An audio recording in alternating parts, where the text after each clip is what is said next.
जय हिंद साथियों। स्वागत है आप सभी का हमारे YouTube चैनल ज्ञान आरबीएल में।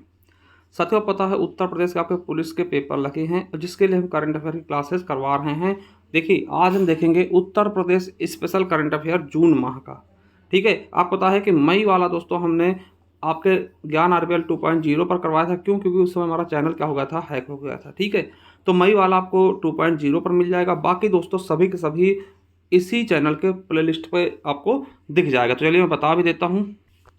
तो देखिए, आप जाइएगा ज्ञान आरबीएल की प्लेलिस्ट में। जैसे ही प्लेलिस्ट में जाएंगे दोस्तों, यहाँ देखिए प्रैक्टिस सेट हम करवाए हैं स्ट्रैटेजी के, इसे कर लीजिए। और ये स्ट्रैटेजी का 2.0 हमने अपडेटेड तरीके से पढ़ाया हुआ है इसी प्लेलिस्ट से दोस्तों। पिछली बार आपके पूरे पूरे क्वेश्चन फंसे हुए थे, इसे कर लीजिएगा। ठीक है, इसके अलावा पॉलिटी, ये देखिए ये करंट अफेयर की दोस्तों, यहाँ पर आपको यूपी की अलग और नेशनल इंटरनेशनल की अलग करंट अफेयर की क्लासेस मिल जाएंगी। तो जा करके इससे आप कर सकते हैं। और इस करंट अफेयर की पीडीएफ दोस्तों मात्र 25 रुपये मिल जाएगी आपको। ज्ञान आरबीएल ऐप पे जा करके इसको परचेस कर लेना है। ठीक है, इसके अलावा दोस्तों अगर कोई पीडीएफ चाहिए आपको तो ये जाइए हमारे ज्ञान आरबीएल ऐप पर। जैसे जाएंगे दोस्तों, ये देखिए पीडीएफ वाले कॉलम पे जाइए, ई बुक वाले कॉलम पे जाएंगे। अब देखिए, ये देखिए इसी तरीके से दोस्तों भारतीय संविधान की ई बुक है 50 रुपये में, भूगोल की है, इतिहास की है। और इसी तरह दोस्तों करंट अफेयर की 25 रुपये में भी आपको मिल जाएगी। देखिए है 50 की, मगर अभी ऑफर टाइम चल रहा है तो ले सकते हैं इसको। ठीक है, तो वहाँ से निकाल के आप प्रिंट भी करवा सकते हैं। ये स्ट्रैटेजी के दोस्तों 99 रुपये में मिल जाएगा आपको। ठीक, ये आपका उत्तर प्रदेश स्पेशल है, 50 रुपये मिल जाएगा। ठीक है, इन सबको लेकर के आप प्रिंट भी निकलवा सकते हैं। कंप्यूटर बैच हमारा और ये सफलता 2.0 बैच है जूनियर असिस्टेंट के लिए। तो जाइए दोस्तों परचेज करिए। चलिए शुरू करते हैं वीडियो को। तो साथियों, आज हम देखेंगे जून का करंट अफेयर, जून का, वो भी उत्तर प्रदेश स्पेशल जून का करंट अफेयर देखने वाले हैं। हमने बता दिया कि दोस्तों देखते हैं जून का करंट अफेयर। चलिए, पहला क्वेश्चन क्या है कि पहला क्वेश्चन दोस्तों कि पहला ट्रैफिक पार्क उत्तर प्रदेश के किस शहर में खोला जाएगा दोस्तों? तो पहला ट्रैफिक पार्क दोस्तों उत्तर प्रदेश के प्रयागराज में खोला जाएगा। कहाँ खोला जाएगा? तो उत्तर प्रदेश के दोस्तों प्रयागराज में पहला ट्रैफिक पार्क खोला जाएगा। जिसका उद्देश्य क्या होगा? तो दोस्तों उद्देश्य इसका होगा कि बच्चों को ट्रैफिक की सामान्य जानकारी प्राप्त कराना। ठीक है, यानी कि पहला ट्रैफिक पार्क कहाँ खोला जाएगा? यूपी में, तो दोस्तों उत्तर प्रदेश में। चलिए, अगला है कि किस वन्यजीव अभ्यारण्य को उत्तर प्रदेश का 5वां टाइगर रिजर्व घोषित किया गया? तो दोस्तों उत्तर प्रदेश का 5वां टाइगर रिजर्व किस अभ्यारण्य को घोषित किया गया? तो सुहेलवा टाइगर रिजर्व को, जो कि दोस्तों श्रावस्ती, बलरामपुर, गोंडा इन तीनों जिलों में मिला करके स्थित है। ठीक है, सुहेलवा टाइगर रिजर्व को दोस्तों 5वां उत्तर प्रदेश का टाइगर रिजर्व घोषित किया गया है। ठीक है, चलिए अगला है कि 2025 से 2029 तक मोटो जीपी, क्या 2025 से 2029 तक मोटो जीपी भारत का आयोजन किस शहर में किया जाएगा? तो साथियों आपको पता है कि नोएडा में किया जाएगा। नोएडा दोस्तों गौतम बुद्ध नगर का क्या है दोस्तों? मुख्यालय है। ठीक है, नोएडा में किया जाएगा। चलिए, अगला है उड़ान कार्यक्रम की शुरुआत उत्तर प्रदेश के किस संस्थान द्वारा की गई? उड़ान कार्यक्रम की शुरुआत उत्तर प्रदेश के किस संस्थान द्वारा की गई? तो आईआईटी कानपुर के द्वारा। उद्देश्य इसका क्या था? ड्रोन स्टार्टअप को बढ़ावा देना। ठीक है, आपसे ये भी पूछ सकता है कि उड़ान कार्यक्रम किससे संबंधित था? तो ड्रोन स्टार्टअप को बढ़ावा देने से संबंधित था। ठीक है, कहाँ पे आयोजित किया गया? तो दोस्तों किसके द्वारा? तो आईआईटी कानपुर के द्वारा। चलिए, अगला है कि अंतर्राष्ट्रीय डिजिटल शिक्षक ओलंपियाड में शिल्पी अग्रवाल शीर्ष प्रदर्शन करती रही हैं। ठीक, उनका संबंध कहाँ से है? तो दोस्तों शिल्पी अग्रवाल का संबंध कहाँ से है? तो साथियों कहाँ से? आपके उत्तर प्रदेश की राजधानी लखनऊ से। ये क्या जीती हैं? तो दोस्तों ये ओलंपिक देखिए सॉरी अंतर्राष्ट्रीय डिजिटल शिक्षक ओलंपियाड में दोस्तों क्या रही हैं? ये प्रदर्शनकर्ता शीर्ष में रही हैं। ठीक है, चलिए अगला है कि किस हवाई अड्डे को उत्तर प्रदेश सरकार एशिया प्रशांत ट्रांजिट हब के रूप में विकसित करने की योजना बना रही? किसकी दोस्तों? एशिया प्रशांत ट्रांजिट हब के रूप में किसको विकसित करेगी? तो ग्रेटर नोएडा को। दोस्तों ये अपने यूपी का सबसे बड़ा अंतर्राष्ट्रीय हवाई अड्डा है। और साथियों आपको पता है कि यूपी में टोटल कितने अंतर्राष्ट्रीय हवाई अड्डे हैं? देखिए, एक ये चीज़ आप कमेंट बॉक्स में बताइएगा कि दोस्तों उत्तर प्रदेश में कुल कितने हवाई अड्डे हैं अंतर्राष्ट्रीय वाले, और कहाँ कहाँ हैं ये भी आप बता सकते हैं कमेंट बॉक्स में। ठीक है, जिसका आंसर सही हो उसको मैं पिन कर दूंगा। ठीक है, चलिए अगला है कि लोकसभा चुनाव 2024 में भारत का सबसे युवा सांसद कौन निर्वाचित हुआ? दोस्तों लोकसभा चुनाव 2024 में अभी दोस्तों हाल ही में चुनाव हुए थे, उनमें से सबसे युवा सांसद कौन चुना गया भारत का? तो साथियों अपने उत्तर प्रदेश से है, जिसका नाम पुष्पेंद्र सरोज है। साथियों 25 साल की उम्र है। आपको पता है कि 25 साल की उम्र में ही दोस्तों आप चुनाव लड़ सकते हैं, ठीक है। तो दोस्तों 25 साल की उम्र में इन्हें चुन लिया गया है। कहाँ के हैं? तो कौशाम्बी जिला से दोस्तों संबंधित हैं, समाजवादी पार्टी से। क्या नाम है? पुष्पेंद्र सरोज, उम्र 25 साल, कहाँ से? कौशाम्बी से। किस पार्टी? समाजवादी पार्टी से। आपको बता दें कि उत्तर प्रदेश में लोकसभा की कितनी सीटें? 80 सीटें, जिनमें दोस्तों समाजवादी पार्टी सबसे आगे रही, 37 सीटें, बीजेपी 33 सीटें, कांग्रेस 7 सीटें और 3 सीटें अन्य पार्टियों ने जीती हैं, ठीक है। तो ये भी चीज़ें आप मोटा मोटा याद रखेंगे दोस्तों, ठीक है, बहुत ही शानदार तरीके से। और दोस्तों राज्यसभा में कितनी सीटें हैं? तो राज्यसभा में आपको पता 31 सीटें हैं ना, यूपी से, ठीक है। चलिए, और 404 दोस्तों, 403 क्या है? विधानसभा में, ठीक है, ये भी आपको याद रखना है। और 100 है दोस्तों विधान परिषद में, ठीक है। चलिए आगे देख लेते हैं कि उत्तर प्रदेश के किस शहर को सस्टेनेबल सिटीज चैलेंज में भाग लेने के लिए विश्व स्तर पर 3 शहरों में से एक के रूप में चुना गया। यानी देखिएगा, सस्टेनेबल सिटीज चैलेंज में दोस्तों उत्तर प्रदेश के किस शहर को भाग लेने के लिए चुन लिया गया है, ठीक, बहुत बड़ी बात है। विश्व के दोस्तों 3 शहर चुने गए, उनमें भी उत्तर प्रदेश का क्या है? तो वाराणसी है। पहला कौन सा है? एक कौन सा है? तो दोस्तों डेट्रॉयट है। ये कहाँ का है? यूएसए का शहर है। वेनिस है, इटली का शहर। और तीसरा दोस्तों अपने भारत का वाराणसी दोस्तों इंपॉर्टेंट है, याद रखिएगा। और दोस्तों कहीं ना कहीं इसको सुन करके अच्छा भी लग रहा होगा, ठीक है। चलिए अगला है कि उत्तर प्रदेश सरकार किस संस्था के सहयोग से पर्यटकों की संख्या का आकलन करेगी? देखिए, जो पर्यटक आ रहे हैं उनकी संख्या कितनी आई है, कितने पर्यटक आए हैं, उनका आकलन कैसे करेगी? तो all India institute of local self government के सहयोग से दोस्तों पर्यटकों का आकलन करेगी, अगस्त 2024 से जुलाई 2025 तक का, ठीक है। चलिए अगला है कि भारत सरकार की नई कैबिनेट में उत्तर प्रदेश के कितने लोगों को शामिल किया गया? देखिए, उत्तर प्रदेश से कितने लोगों को शामिल किया गया? देखिए, उत्तर प्रदेश का मतलब ये हुआ कि दोस्तों जो उत्तर प्रदेश से चुनाव लड़े थे, इसका मतलब नहीं कि भैया वो उनका मूल निवास उत्तर प्रदेश से नहीं, उत्तर प्रदेश की लोकसभा सीट से चुनाव लड़े थे। तो दोस्तों कितने लोगों को शामिल किया? टोटल 11, प्रधानमंत्री सहित। दोस्तों प्रधानमंत्री होता है वाराणसी से, बनारस से थे, ठीक है। तो सबसे ज्यादा किस राज्य के चुने गए हैं? तो दोस्तों किस राज्य से सांसद को चुना गया है, लोकसभा सदस्य को चुना गया? तो उत्तर प्रदेश के 11, फिर उसके बाद बिहार के 8 लोगों को शामिल किया गया, ठीक है। तो दोस्तों टोटल 11, ठीक है। चलिए अगला है कि किस वर्ष तक दोस्तों उत्तर प्रदेश को मलेरिया मुक्त करने का लक्ष्य है? यानी कि किस वर्ष दोस्तों उत्तर प्रदेश को मलेरिया मुक्त कर दिया जाएगा, है ना, ये चीज़ पूछा गया है। तो साथियों 2027 तक, मलेरिया माह दोस्तों जून मनाया जाता है, ठीक है। तो 2027 तक यूपी को मलेरिया मुक्त करने का निर्णय लिया जा चुका है, ठीक है। ये चीज़ें आपको याद कर लेना है। चलिए अगला है कि श्रीमद् भागवत महापुराण मंदिर का निर्माण दोस्तों किस स्थान पर किया जा रहा है? तो आपको पता होगा वृंदावन मथुरा में दोस्तों, वृंदावन में श्री कृष्ण संबंधित दोस्तों, ठीक है। तो वृंदावन याद रख लीजिएगा, वहीं पर किया जाएगा श्रीमद् भागवत महापुराण मंदिर का निर्माण, ठीक है। चलिए आगे है कि राष्ट्रीय महिला आयोग को हाल ही में जारी रिपोर्ट के अनुसार वर्ष 2024 में सर्वाधिक शिकायतें किस राज्य से मिली? तो साथियों राष्ट्रीय महिला आयोग को सबसे ज्यादा शिकायतें कहाँ से मिली? तो अपने उत्तर प्रदेश दोस्तों। और ये अच्छी न्यूज बिल्कुल भी नहीं है हमारे उत्तर प्रदेश के लिए, ठीक है। चलिए अगला है कि मिलिट्री मेडिसिन इंस्टीट्यूट की स्थापना भारतीय सेना द्वारा किस जिले में की जाएगी? मिलिट्री मेडिसिन इंस्टीट्यूट दोस्तों कहाँ खोला जाएगा? अपनी सेना के द्वारा, भारतीय सेना के द्वारा।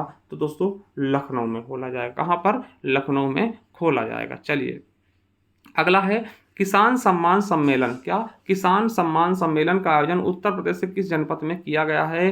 तो किसान सम्मान सम्मेलन का आयोजन उत्तर प्रदेश के वाराणसी जिले में किया गया है, ठीक। कहाँ पर किया गया है? बनारस जिले में किया गया है। आपको बता दें कि उत्तर प्रदेश सरकार तथा केंद्रीय कृषि कल्याण मंत्रालय के सहयोग से। किसके द्वारा? पहली चीज, किसान सम्मान सम्मेलन कहाँ किया गया? तो बनारस में, वाराणसी में। किसके सहयोग से? तो उत्तर प्रदेश सरकार हो गई। और इसके अलावा केंद्रीय कृषि कल्याण मंत्रालय के सहयोग से दोस्तों ये चीजें की गई। और आपको बता दें कि 18 जून 2024 को इसको याद की गई, ये इंपॉर्टेंट है। 18 जून 2024 को किसान डिजिटल क्रेडिट कार्ड लॉन्च किया गया। क्या? किसान डिजिटल क्रेडिट कार्ड दोस्तों लॉन्च किया गया। कब? 18 जून 2024 को। चलिए अगला है एशियाई गिद्धों के लिए दुनिया का पहला संरक्षण और प्रजनन केंद्र कहाँ स्थापित किया जाएगा? तो साथियों महाराजगंज में, ठीक है। उत्तर प्रदेश के महाराजगंज जिले में दोस्तों गिद्धों के लिए पहला संरक्षण एवं प्रजनन केंद्र रखा जाएगा, स्थापित किया जाएगा। ठीक है। चलिए अगला है कि किस कंपनी द्वारा भारत के सबसे स्मार्टफोन प्लांट का निर्माण ग्रेटर नोएडा में किया जाने की घोषणा की है। तो दोस्तों आपको पता है कि ग्रेटर नोएडा में किस कंपनी का प्लांट लगेगा, तो वीवो कंपनी का। ठीक है, फोन आता है वीवो कंपनी का। चलिए अगला है कि किस टाइगर रिजर्व को उत्तर प्रदेश सरकार द्वारा इको टूरिज्म हब में बदलने का फैसला किया गया है।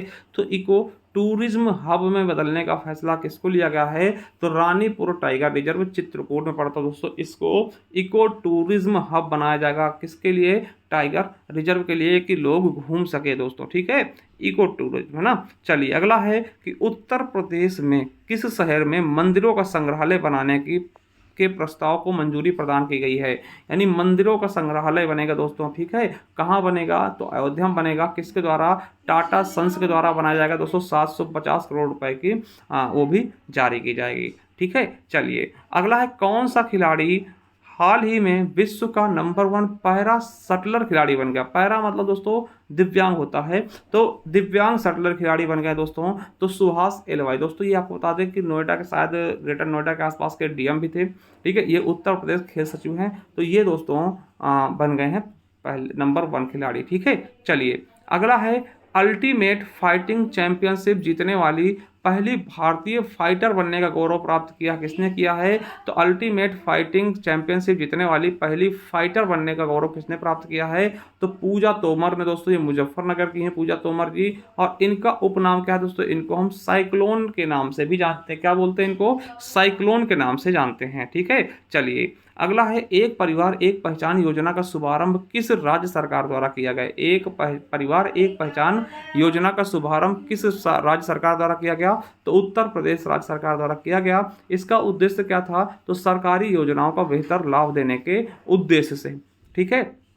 चलिए अगला है उत्तर प्रदेश सरकार द्वारा महाकुंभ मेले का दायरा कितने हेक्टेयर बढ़ाने का फैसला किया गया। दोस्तों आपको पता है कि 2025 में महाकुंभ लगेगा, तो कितना बढ़ा दिया गया, तो दोस्तों 800 हेक्टेयर और बढ़ाया गया। यानी पहले 3200 हेक्टेयर से बढ़ाकर 4000 हेक्टेयर कर दिया गया। ठीक है, यानी महाकुंभ मेला और बड़ा लगने वाला है। ठीक है, यह दोस्तों विश्व का सबसे बड़ा मेला है। चलिए अगला है कि भारतीय रिजर्व बैंक द्वारा उत्तर प्रदेश में स्थित किस सहकारी बैंक का लाइसेंस रद्द कर दिया गया, तो पूर्वांचल सहकारी बैंक दोस्तों गाजीपुर में। और गाजीपुर में दोस्तों आपको पता है कि अफीम की फैक्ट्री खोली गई थी, और यहीं पे कार्नवालिस है ना, जो अंग्रेज थे कार्नवालिस दोस्तों, उनका मकबरा भी गाजीपुर में ही स्थित है। ये भी याद कर लेंगे, पूछा जाता है। अगला है कि उत्तर प्रदेश का पहला लॉजिस्टिक हब किस जिले में बनाया जाएगा। दोस्तों लॉजिस्टिक हब कहाँ बनाया जा रहा है, तो आगरा के मुंडेरा गाँव में। ठीक है, याद रखिएगा, ये भी इंपॉर्टेंट है आप सभी के लिए। चलिए अगला क्वेश्चन क्या है कि पर्यावरणीय प्रदूषण को कम करने के लिए किस जिले में बायो प्लास्टिक पार्क बनाया जाएगा। दोस्तों बायो प्लास्टिक पार्क पर्यावरण को कम करने के लिए बनाया जा रहा है। कहाँ पर, तो लखीमपुर खीरी के कुंभी गांव में। लखीमपुर खीरी आप जानते होंगे दोस्तों, गोला गोकर्णनाथ का मेला लगता है यहाँ पर, और ये दोस्तों उत्तर प्रदेश का सबसे बड़ा जनपद है। क्या है, उत्तर प्रदेश का सबसे बड़ा जिला भी है। ठीक है। चलिए अगला है कि उत्तर प्रदेश पुलिस का पहला डॉग स्क्वाड ट्रेनिंग सेंटर, यानी जहाँ पे दोस्तों डॉग यानी कुत्तों को दोस्तों ट्रेनिंग सिखाई जाएगी। ठीक है, उत्तर प्रदेश से किस जिले में खोला जाएगा, तो पहला दोस्तों एनिमल वार मेमोरियल भी दोस्तों यहाँ खोला गया था, तो मेरठ में खोला जाएगा डॉग स्क्वाड ट्रेनिंग सेंटर। दोस्तों कहाँ खोला जाएगा, मेरठ में। और यहीं पर दोस्तों वार एनिमल मेमोरियल खोला गया था, आपको पता होगा। और मेरठ दोस्तों क्रांति नगरी और कैंची नगरी के नाम से जानते हैं। और दोस्तों ये खेल के सामान के लिए बहुत प्रसिद्ध है। अगला है दिव्यांग क्रिकेट वर्ल्ड कप 2024 का आयोजन उत्तर प्रदेश के किस जनपद में किया जाएगा, तो दोस्तों आपको पता है कि लखनऊ में पड़ता है इकाना स्टेडियम। इसका पूरा नाम क्या है, भारत रत्न अटल बिहारी वाजपेयी इकाना स्टेडियम। ठीक है, तो ये हमारे उत्तर प्रदेश के लखनऊ में स्थित है, भारत रत्न अटल बिहारी जी के नाम पर स्थित है।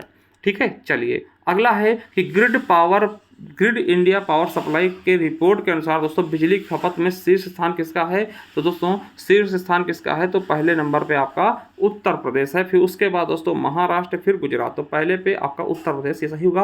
अगर दूसरा पॉइंट ले तो महाराष्ट्र, तीसरा गुजरात। और दोस्तों बायोगैस अग्रणी राज्य कौन सा है, तो दोस्तों अपना उत्तर प्रदेश बायोगैस में भी अग्रणी है। ठीक है। चलिए अगला है कि उत्तर प्रदेश राज्य विश्वविद्यालय राज्य विश्वविद्यालय मुरादाबाद का नाम बदल के क्या कर दिया गया है, तो गुरु जम्भेश्वर विश्वविद्यालय कर दिया गया है। ठीक है, मुरादाबाद विश्वविद्यालय का नाम बदल के गुरु जम्भेश्वर ठीक है, विश्वविद्यालय कर दिया गया है। चलिए अगला है कि किस संस्थान में DRDO की उद्योग अकादमी उत्कृष्टता केंद्र का उद्घाटन किया गया? किस संस्थान में DRDO की उद्योग अकादमी उत्कृष्टता केंद्र का उद्घाटन किया गया दोस्तों? तो कहाँ पर? IIT कानपुर में। उद्देश्य क्या था? उद्योग को बढ़ावा देना, ये इनका उद्देश्य था। ठीक है, चलिए अगला है यूपी माटी कला रोजगार योजना कितने प्रतिशत राशि बैंकों द्वारा ऋण के रूप में प्रदान की जाती है? दोस्तों जो आपकी यूपी माटी कला रोजगार योजना है, इसके तहत कितने रुपए दिए जाते हैं ऋण के रूप में? दोस्तों 10 लाख रुपए तक के प्रोजेक्ट पर 95% तक की धनराशि